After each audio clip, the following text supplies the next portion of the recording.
مباراة المغرب وكرواتيا اليوم لتحديد المركز الثالث والرابع في كأس العالم 2022 وجميع القنوات الناقلة بالمعلقين والتشكيلة. في البداية ما تنسوش تدعمونا بلايك للفيديو والاشتراك في القناة وتفعيل زر الجرس.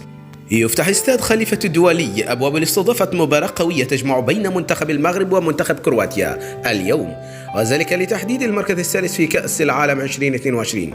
رغم أن أسود الأطلس لم ينجحوا في تجاوز عتبة نصف نهائي كأس العالم أمام فرنسا، إلا أنهم أثبتوا بما لا يدع مجالا للشك أن هامش الإنجازات لديهم لا يمكن حصره في هذا الدور فحسب. الآن المغاربة يطمحون إلى الوصول لميدالية برونزية يعتلون بها منصات التتويج، ويعلنون للكل أن مجهودهم في هذه البطولة لم يذهب هدرا.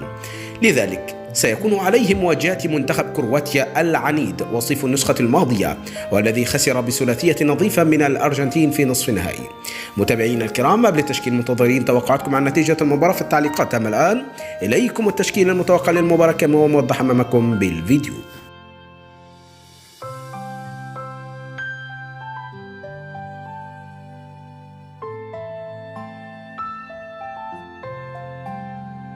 أما عن القنوات الناقلة للمباراة فتنقل المباراة عبر قناة الكأس إكسترا 1 وقناة الكأس المفتوحة وقناة بي إن سبورتس ماكس 1 وبي إن سبورتس المفتوحة بصوت المعلقين جواد بدة وعامر الخوازيري، والقناة المغربية الرياضية بصوت المعلق هشام فرج.